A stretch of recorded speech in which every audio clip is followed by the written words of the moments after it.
Nah, acting itu harusnya bukan berpura-pura. Acting itu adalah natural, sama seperti saya sedang acting Ini gitu, acting ngobrol ya? dengan Mbak Mirna. Iya. Saya juga lagi acting. Iya. Terutama saya pernah ngajar anak-anak. Anak-anak itu banyak ternyata yang tidak natural karena pengaruh orang tua. Karena orang tuanya yang lebih pengen anaknya untuk menjadi aktris atau aktor jauh lah daripada anaknya itu sendiri.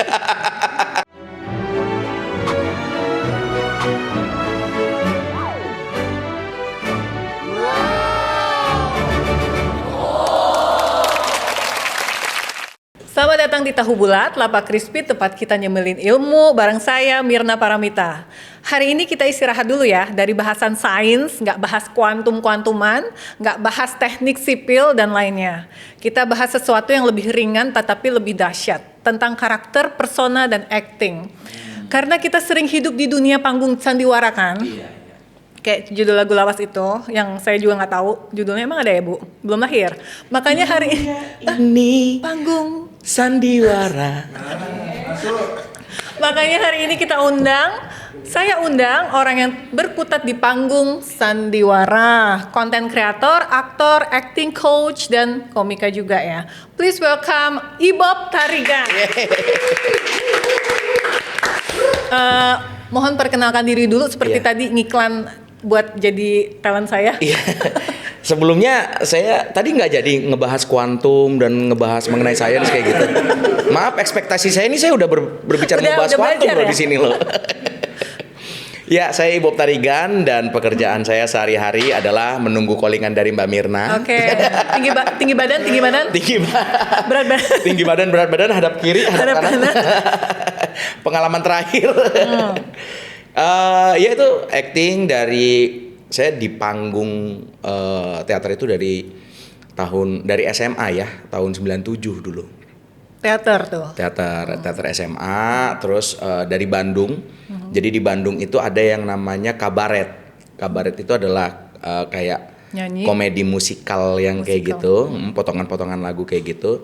Dulu tuh senior kita tuh kalau ada yang kenal Pi Project, Iya, tahu. Padiangan itu, nah saya jauh di bawah mereka.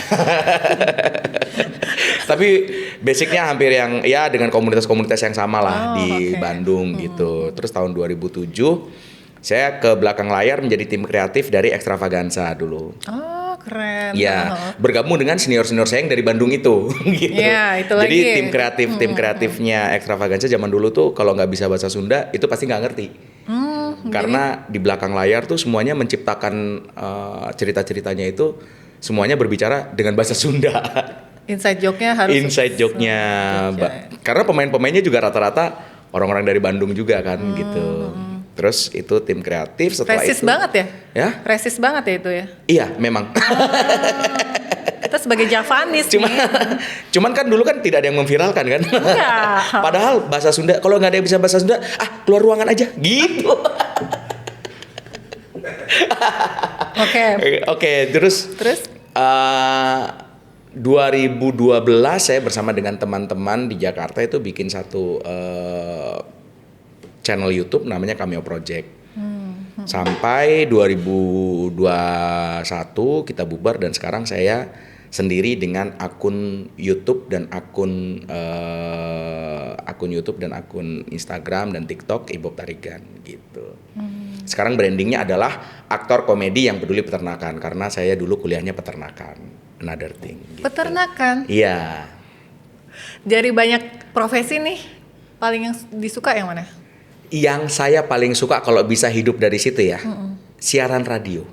Oh ya? Kenapa siaran radio? Karena siaran radio itu buat saya, jadi saya tuh latihan siaran dulu di Bandung tuh 2002 dulu. Itu kayak punya semangat tersendiri, punya kesenangan tersendiri gitu siaran radio dengan dulu kan bicara kayak gini, tapi orang nggak tahu kita, nggak melihat visual kita, jadi mereka benar-benar mendengarkan apa yang kita omongin, terus interaksinya itu tiba-tiba datang martabak gitu kalau malam-malam kayak gitu kan. Kasih tahu bulat. Jadi interaksinya enak gitu untuk menjadi penyiar radio gitu kalau buat saya ya gitu. Penyiar radio yang seperti apa? Menceritakan pengalaman pribadi kah atau horor atau apa? Gini, karena hanya terdengar suara aja ya dulu ya. Jadi kalau malam tuh disebutnya siaran ganteng. Ganteng? Iya, jadi kita terdengar ganteng aja gitu. Terdengar ganteng bisa ya? Iya, kan nggak ada sosial media kayak gitu kan. Jadi ada filter gantengnya juga di suara ya? Ada filter gantengnya juga di suara. Jadi pas begitu orang datang, ih kia gening gitu, ih gini ternyata nggak jadi gitu. Sering tuh? Lumayan. Jadi pas ditelepon suaranya enak itu pas datang ketemu Pas malam kan, kamu malam-malam kayak gini lagi ngapain sih? Gitu kan, kayak gitu. Cuman kadang-kadang, oh gitu kan. Pas lihat, oh nggak jadi dibawa balik ke ininya martabaknya kayak gitu kan. Gitu sih. Jadi kalau bisa dikatakan apa sih yang paling enak untuk diantara semua yang pernah dijalanin, jadi penyiar. Kalau jadi penyiar saya, ya. iya. Untuk menyiarkan Pagi-pagi ada nemenin teman-teman yang lagi mau berangkat kantor. Kalau malam nemenin teman-teman yang lagi galau gitu. Jadi semuanya kenapa aja malam galau ya? Rata-rata sih malam-malam ya galaunya. Kalau siang nggak sempet karena banyak kerjaan. Oke. Kalau soal acting nih, menurut kamu kita ini sebenarnya tiap hari acting nggak sih? Oh iya. Kantor beda persona sama di rumah, sama teman, di Instagram beda sama realita. Normal atau kita semua lagi ada krisis identitas? Kalau menurut aku itu acting itu kan berhubungan dengan psikologis.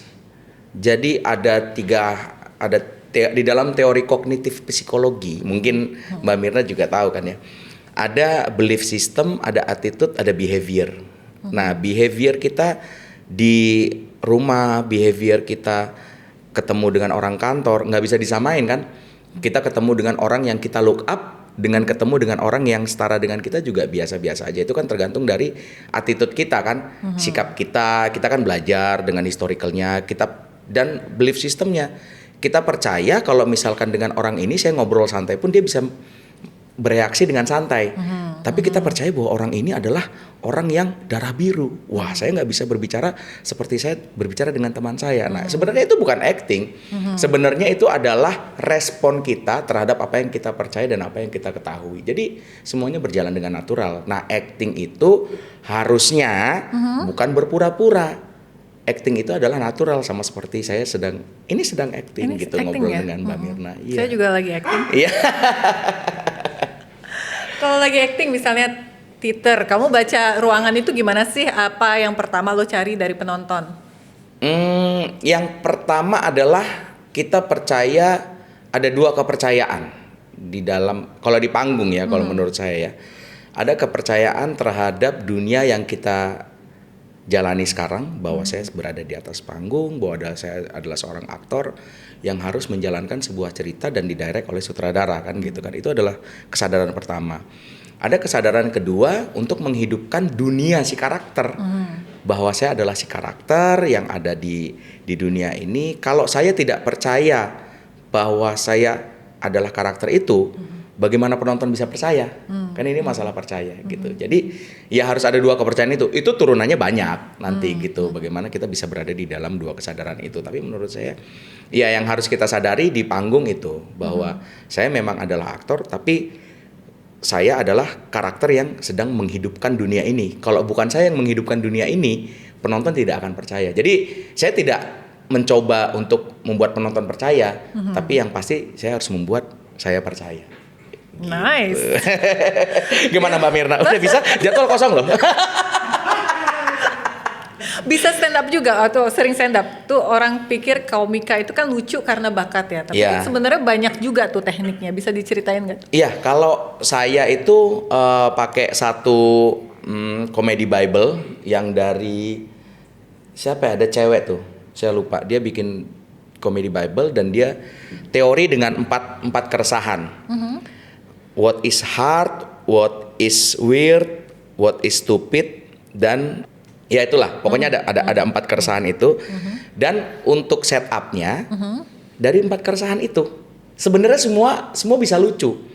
Misalkan apa yang aneh gitu kan. Mbak Mirna sebagai host podcast gitu kan. Apa yang aneh dari bintang tamu? Aneh ya.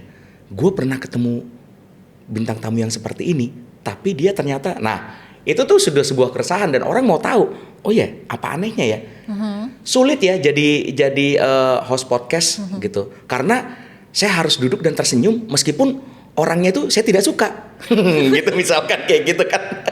Contohnya, atau ilmu yang dia punya itu sebenarnya saya nggak suka banget untuk mendengarnya, tapi saya adalah seorang host podcast. Nah, baru setelah itu masuk kepada punchline-nya. Bintang tamu seperti apa yang Mbak Mirna pernah ketemu, misalkan kayak gitu. Yang Mbak Mirna nggak suka, misalkan Mbak Mirna nggak suka sama ular, masa dia podcast bawa-bawa ular, kayak gitu kan, misalkan. Nah, itu adalah sebuah cerita di mana di situ ada konfliknya, karena yang mau didengar orang di dalam sebuah cerita kan bukan informasinya sebetulnya, adalah konfliknya.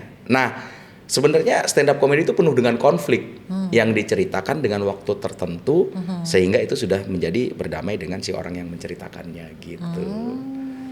Jadi semua orang menurut saya bisa berkomedi. Lucu enggaknya ya tergantung lagi, tergantung budget. Tergantung budget ya. Sebagai Oke, terus kamu sebagai pelatih nih ya, yang paling pertama kamu lihat dari talent, entah itu host atau aktor, itu apa? Gesture kah, eye contact, energi lah, apa yang kamu lihat dari, oh ini menarik nih, oh ini bisa nih. Kalau saya sebagai pelatih nih ya, ya kesanggupan untuk membayar uang ini lesnya dulu. Oke. Ya saya pasti lihat itu dulu dong. Kalau dia ternyata memiliki bakat yang besar, tapi nggak punya duit? Tapi nggak punya duit, ya nanti dulu. Itu masuknya sosial, beda lagi. Tapi kalau ke sanggar, ya masuknya sesuai dengan budget. Siapapun dia ada bakat tidak ada bakat, bisa kamu latih. Bisa. Asal ada. Tapi hasilnya sesuai dengan basic yang dia punya. Kalau misalkan basicnya bagus, berarti hasilnya bagus gitu. Basicnya itu maksudnya bakatnya orang ini. Gini, kalau menurut saya basic ya. Yang pertama adalah dia berani untuk tampil natural dengan kepercayaan dirinya. Itu enggak. Terutama saya pernah di ngajar anak-anak. Anak-anak itu banyak ternyata yang tidak natural karena pengaruh orang tua. Karena orang tuanya yang lebih pengen anaknya untuk menjadi aktris atau aktor jauh lah daripada anaknya itu sendiri. Kamu gitu aja nggak bisa, masa gitu aja nggak dengerin gitu, suka begitu. Makanya saya ketika saya mengajar, saya tidak memperbolehkan orang tua bahkan untuk melihat. Nggak boleh dong. Nggak boleh, karena itu kan pengaruh kepada anaknya. Ntar anaknya disuruh, misalkan lakukan ini gitu kan, dia ngeliat emaknya tuh, bener nggak gua, gitu kan. Karena pengaruh dari ibu-ibu yang sangat ingin anaknya untuk menjadi artis, itu sangat besar sekali daripada pengaruh anaknya itu sendiri. Gitu. Jadi kalau menurut saya, yang apa sih yang menjadi dasar untuk seseorang bisa melatih seseorang untuk menjadi acting, baik itu anak-anak, youth ataupun adult kayak gitu ya, adalah kemauan dari orang itu sendiri untuk jujur. Kadang orang mau acting tapi dia nggak mau jujur sama dirinya sendiri. Saya mau acting, saya mau main sinetron kak gitu. Pengen cantik, angle saya kiri ya kak ya, gitu kan. Katur lo ya. Iya. Bagaimana sebagai sutradara? Out. Nyusahin gue loh. Iya. Nah sebagai sutradara kan ingin sesuatu yang lebih enak untuk dibentuk kan gitu kan. Nah sebagai sutradara pasti ingin yang natural, karena yang saya butuhkan itu bukan kepura-puraan. Susah nggak kalau jadi sutradara? Ini orang pura-pura banget sih gitu ya kan. Kalau misalkan dia natural, misalkan ibu-ibu bawa anaknya untuk bisa minum susu, misalkan iklan susu kayak gitu kan. Dia sebagai ibu-ibu yang bawa anak dateng gitu kan, santai gitu. Nggak yang. Nah kan kalau berpura-pura kan jadi sutradara juga pengen ngelempar kan kayak gitu. Sebagai acting coach itu yang kita bentuk supaya sutradara lebih mudah untuk mendapatkan talent-talent yang seperti itu. Terima kasih. Berarti acting natural itu sebenarnya susah ya? Tidak susah, karena ini kita acting natural nih, nggak susah kan? Oh aku nggak acting ini.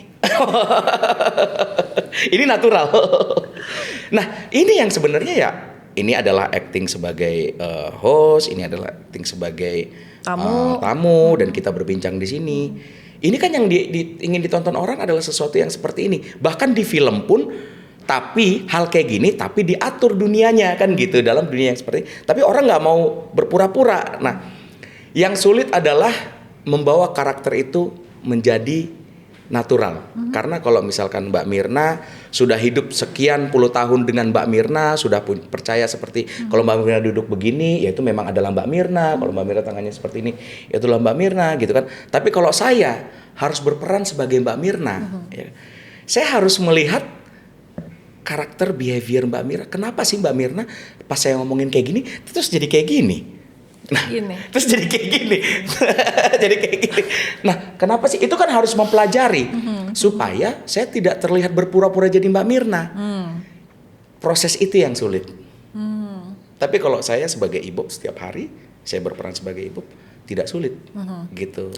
Tapi orang memerankan itu. Apalagi tokohnya tidak ada loh sebenarnya. Jadi saya harus membuat dunianya, saya harus membuat circumstancesnya, supaya orang percaya bahwa saya adalah orang yang naturalis. Itu yang sulit mungkin kalau menurut saya ya. Oke, keren banget sih nih. Menurut kamu as acting coach, saya sekarang di sini kan lagi jadi diri saya sendiri, atau lagi jadi karakter host awkward yang pingin tampil smart? Ini adalah Mbak Mirna sebenarnya. Dia nggak tahu gue aja. Tapi kalau Mbak Mirna berperan ingin menjadi nampak seperti smart kayak gitu kan, ya itu adalah Mbak Mirna. Gitu. Mungkin Mbak Mirna, aduh, di dalam sekarang ini berpikir, apakah gue harus kelihatan smart atau enggak? Tapi itu kan natural. Gitu. Tidak melepaskan bahwa itu adalah Mbak Mirna. Nah, jadi menurut saya ya nggak apa-apa. Dengan terlihat smart atau tidak terlihat smart, kan Mbak Mirna tetap cantik. Ah, masa?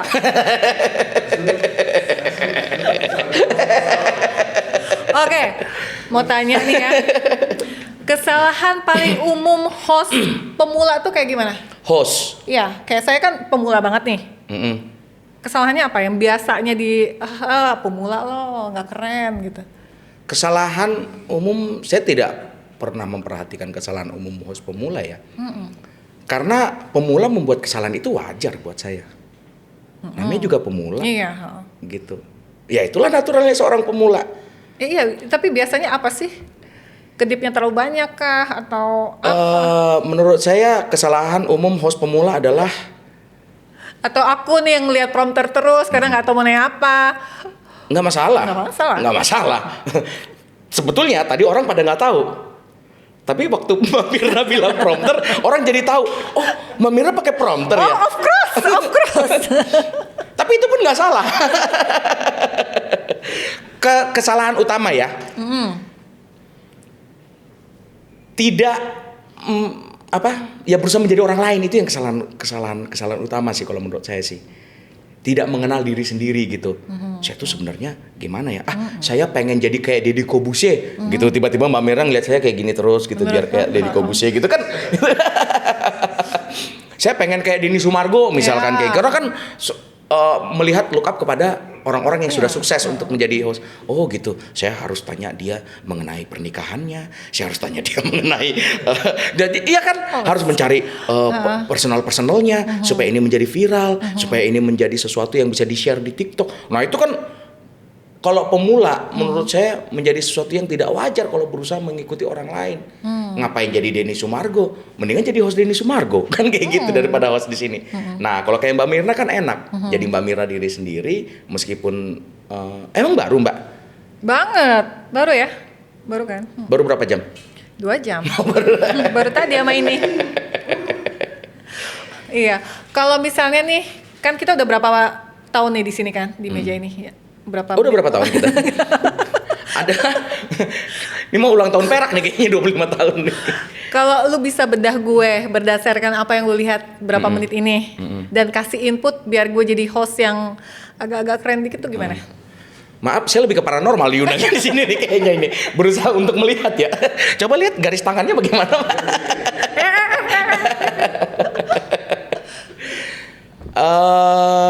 Melihat bagaimana ya maksudnya? Maksudnya saya harus menilai Mbak Mirna gitu. Maksudnya kan udah berapa kali interaksi nih?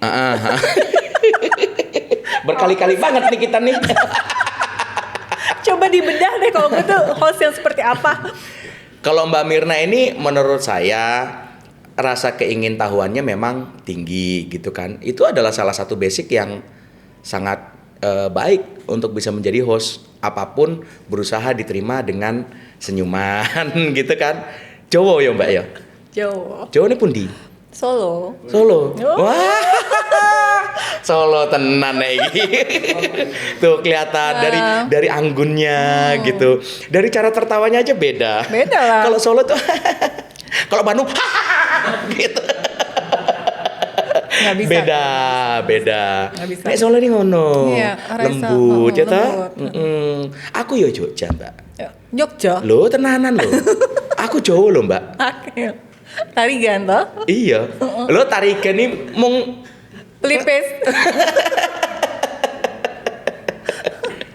aku ya Jawa, gedene nang Semarang. Oh gitu. Iya. Sakit boso toh ya? Sakit loh, Mbak. Pinteran kamu malah. Kamu bisa berapa bahasa? Aku. Bahasa Daerah? logat Oh, dan logat bahasa boleh. ya mungkin Jawa, Jawa iso. Sakit. Saged, Papua. Sunda, Papua. Tes Papua gimana? Yo baci ko sangat. Yang artinya? Kalau tong bicara ini logat Cotana. Yo tuh. Ya tuh. Ih, asli. Lagi. Itu kalau Papua baru Plembang. Coba. Plembang nih wong kita galo. Kalau ada masalah nih gek na tuja, ya dah. Terus? Ya, Plembang, terus setelah itu apalagi ya? Kalimantan.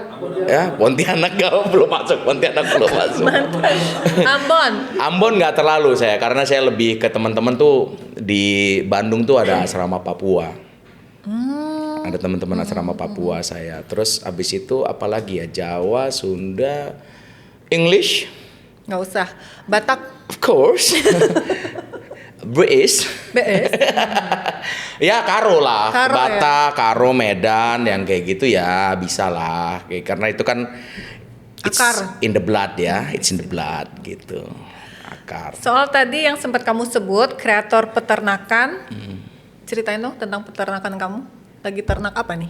Wah, kalau saya ini sekarang ini saya belum beternak, tapi saya sedang menuju proses untuk membuat pabrik untuk hasil produksi ternak, yaitu Pabriknya ya untuk bahan olahan sosis, daging. nugget, bakso. Nah itu ada satu bahan olahannya sendiri. Itu tuh sebenarnya dari waste. Kalau misalkan kita beli ayam, itu kerongkongannya kan biasanya jarang dipakai tuh. Kerongkongannya. Nah, iya, nah itu biasanya dihancurkan untuk menjadi bahan olahan itu. Itu yang sedang saya buat sekarang.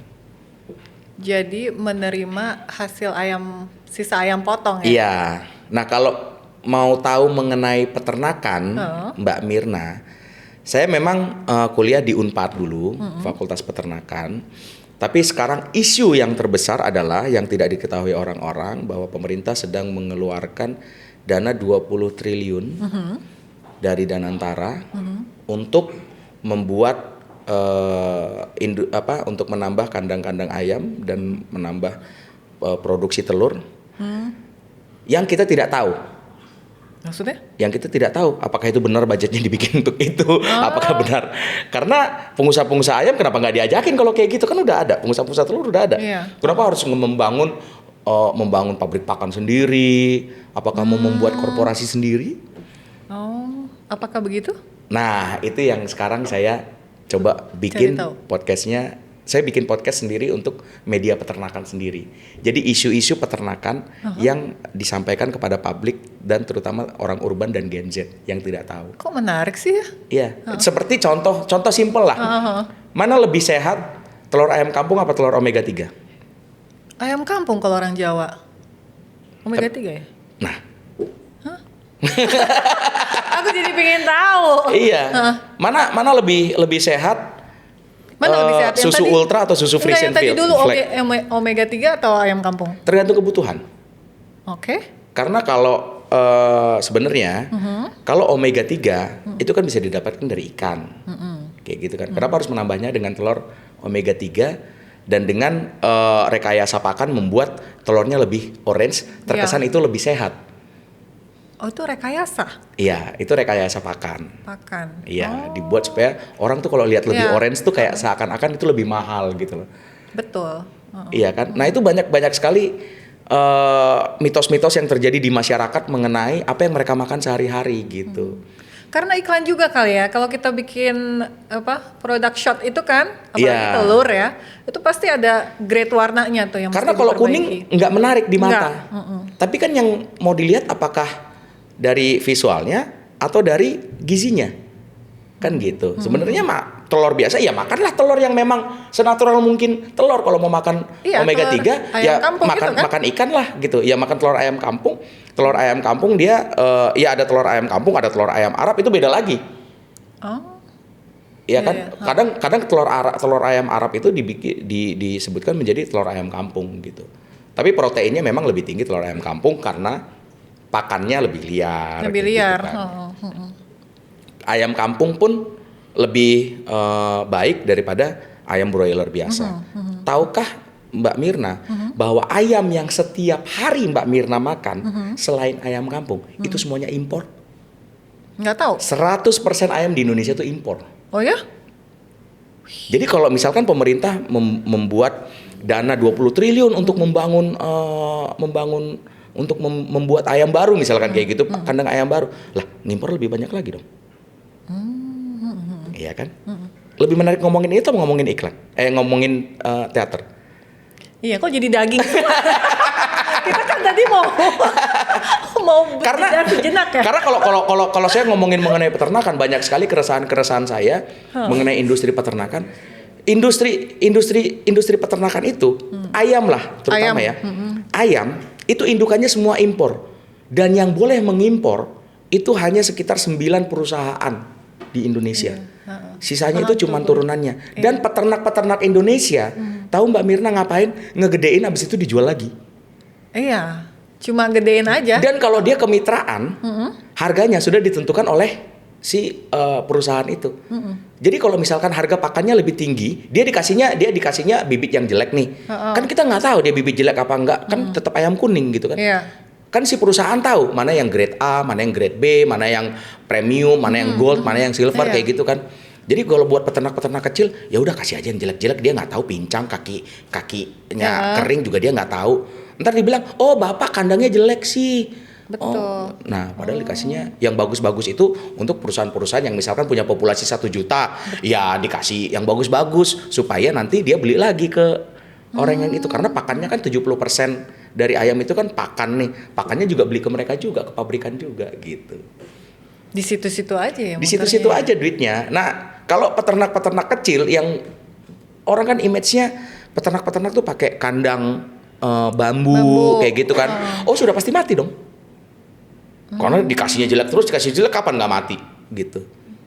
Dan apakah perusahaannya peduli? Ya nggak peduli, orang yang cuman populasi berapa kok, dia mah nggak penting. Kalau bisa mereka bikin kandang sendiri juga ya kan, buat mereka sendiri gitu. Jadi kandang-kandang sekarang bangun kandang tuh sekitar, kalau nggak punya duit 1,5 sampai 2 M nggak bisa bangun kandang ayam. Segitu mahalnya kan? Itu kapasitas ayam berapa 1,5 M? Sekitar 100 kali 12 itu tuh sekitar berapa? 30 ribuan, 20 ribuan ayam. Something, iya 25 itu ribuan. Cuma gedein dari ayam kecil sampai ayam dewasa. Iya, kita beli ke perusahaan bibitnya, bibit yang impor tadi tuh, udah kita beli ke perusahaan, terus kita gedein, habis itu tergantung kita mau jual sendiri nggak. Kalau kita jual sendiri nih, mereka kan juga si perusahaan punya kandang sendiri tuh di mana-mana. Jadi timing dia panen akan kalau sama dengan harga mereka panen, harganya pasti diturunin. Jadi pas kita panen, harganya rendah gitu. Jadi dia bilang, ya udah mendingan gua aja yang beli. Jadi jual ke dia lagi gitu. Permainan ya. Iya, jadi yang mengatur sandiwara tadi. Yang mengatur harga ayam di Indonesia adalah perusahaan-perusahaan besar. Iya. Gitu. Itu sama juga sama sapi kan ya? Ya, sapi lagi. Kacau ya. Ada lagi mafia-mafianya. Ya, ikan juga ya kan impor dari Ya, India tahu ya, ikan ya. kembung ya. Tahu ya. Oke. Ya itu banyak sekali. Kita sekarang ngomongin lagi yang balik lagi ke seni dan viral itu ya. Iya, seni dan viral. Sekarang di dunia yang serba cepat, kamu juga into kerjaan digital banget. Dan orang semua tuh pengen viral. Aku pun bukan matang tapi viral. Menurut kamu generasi sekarang lebih kejar exposure atau kualitas? Exposure. Karena exposure Karena itu kualitas nggak penting. Sekarang emang penting Mbak kualitas supaya viral? Kayaknya enggak deh. TikTok kualitasnya gimana? jelek. Iya kan? Nggak butuh seorang sutradara seperti Mbak Mira untuk membuat konten TikTok kan? Nggak perlu DOP dan lighting yang bagus juga. Iya. Pokoknya ada orang berantem di sono diiniin aja gitu. Ada orang lagi ngerebek lakinya selingkuh, di videoin aja gitu. Ada polisi lagi nilang terus dikasih uang sama orang, viralin aja gitu. Semuanya kan tergantung dari momen dan kejadian kan, makanya viral kan gitu. Jadi kalau mau viral sih nggak usah lah Mikir-mikir terlalu jauh ya. Justru yang berkualitas belum tentu viral Mbak Mirna. Benar. Justru yang aktingnya bagus juga nggak tentu viral. Enggak. Harus banyak drama dan konfliknya itu yang bisa Iya, viral. kalau misalkan jadi pemain film ya mungkin followernya juga dibutuhkan lah, follower besar dulu gitu misalkan. Kecuali Anda Reza Radian. Oke, sebagai pelatih teater nih, banyak banget yang perannya peternak lah ini segala macam. Iya. Lu pasti terbiasa dengan proses yang panjang, latihan berbulan-bulan terus manggung cuma 2-3 jam. Sementara kalau konten digital itu kan langsung bisa viral dalam 30 detik gitu kan. Iya. Menurut kamu mana yang lebih berbahaya? Terlalu cepat terkenal atau terlalu lama nggak dikenal? Bahayanya ya, point of view-nya ya. Nggak ada yang bahaya. Yang bahaya itu kalau nyebrang nggak lihat kiri kanan Mbak Mim. Beda-beda ya. Tapi kan kalau Balikin meja nggak nih? tapi yang lebih bahaya mana? Ya kan bahaya kan kalau jalan nggak lihat kiri kanan kan. Tapi kalau misalkan viral dan panggung, menurut saya bukan masalah bahaya tidak bahaya gitu. Masalahnya siapa yang mau mengeluarkan ongkos produksi lebih besar untuk hanya 2-3 jam itu aja. Kenapa industri panggung di Indonesia tidak pernah menjadi industri yang seksi? Karena investasinya terlalu besar di belakang dan terlalu gambling dengan 2-3 jam itu Iya, kan betul. gitu. Iya kan? Kenapa panggung Jawa Barata kan ada kan di Cempaka Putih atau di Senen ya, itu kan teater Barata itu kan, kenapa dia nggak pernah menjadi sesuatu yang menjadi, padahal itu akar culture budaya kita, kenapa tidak pernah menjadi sesuatu yang seksi untuk diangkat? Kenapa teater Miss Cicih Sunda di daerah ya Cempaka Putih juga itu kayaknya, itu dekat-dekatan kok itu kayaknya. Kenapa itu tidak pernah menjadi suatu culture yang seksi untuk diangkat? Karena kalau misalkan membiayai itu terlalu besar di depannya gitu. Dengan penampilan panggung yang tidak bisa diulang-ulang lagi gitu. Iya. Sementara kalau film mungkin setelah dari XX1 bisa dijual ke Netflix, bisa dijual ke OTT dan lain-lain. Kalau misalkan banyak alternatifnya. Kalau ini gamblingnya kan cuma satu gitu. Sementara ongkos produksinya hampir sama. Kalau menurut saya miliaran juga untuk latihan, untuk pemain-pemainnya, apalagi pemain-pemain besar belum tentu mau latihan gitu. Sementara biasanya terakhir aja tuh ya 2 minggu. Pengalaman Mbak Mirna? Kamu kayaknya lebih berpengalaman. Iya, maksudnya itulah kenapa panggung tidak terlalu seksi. Kecuali kalau menurut saya yang berhasil itu di Jogja. Ada namanya pementasan kabaret. Ada di Batik Mirota itu. Iya, di Malioboro itu. Kabaret apa gitu. Saya lupa namanya. Mirota, Iya, di atas tuh, di lantai 2. Yang foundernya tuh udah meninggal dia. Yang dia berperan sebagai ibu-ibu juga itu kan nampaknya dia kan. Nah, itu kabarnya dia hampir setiap weekend itu ada pementasan. Itu yang berhasil kalau menurut saya ya. Pementasan panggung, komedi, menarik, dan selalu tiketnya selalu sold out. Tapi selainnya Enggak ya, ada. tergantung sponsor ya. Tergantung sponsor kan. Kalau mereka enggak loh, mereka mandiri, Iya. mereka hadir Bisa terus, mereka sustain hadir terus terus, ya, sustain hebat. terus. Enggak gampang untuk menjadi seperti mereka. Bahkan di seni-seni di kota-kota lain itu enggak ada yang kayak gitu. Jadi sekarang seni yang seksi itu apa sih? Seni yang seksi. Yang bisa seksi gitu, yang Nah, ini adalah sebuah pertanyaan sulit karena ini adalah dua hal yang berbeda antara seni ya, menurut saya ya, antara seni dengan sesuatu yang seksi itu kan jatuhnya mainstream mungkin ya jadinya kan gitu. Karena orang-orang seni itu biasanya tidak tertarik dengan sesuatu yang mainstream gitu. Tapi ya industri ini harus terus berkembang dengan sesuatu yang mainstream gitu. Jadi yang seksi adalah ya yang budgetnya masuk itu aja sebenarnya. Kalau udah berbicara seni dan seksi gitu ya. Oke. Udah closing nih cepet banget. Terima kasih Bob. Udah closing, Mbak Mirna. Sekarang aku tanya Mbak Mirna lagi sibuk apa Mbak Mirna? Siapa tahu jadwal ada yang cocok Mbak Mirna. Terima kasih Bob udah sharing di Tahu Bulat. Ya. Nanti kita ngulik lagi ya soal ternak di Indonesia lain waktu. Itu menarik tuh kayaknya, aku mau ngobrol lagi. Kita udah ngobrol banyak dari komedi, acting, kerongkongan ayam sampai pakan ternak. Random banget ya. Seseru ini obrolan kita. Gue suka banget ilmu dadakannya. Tadinya kita coba mau ini doang, tapi ternyata daging semua omongan kita. Seperti tahu bulat yang digoreng dadakan dan susah berhenti ngunyahnya, gurih banget. I enjoy it very much. Saya Mirna Paramita pamit, sampai ketemu di Tahu Bulat berikutnya.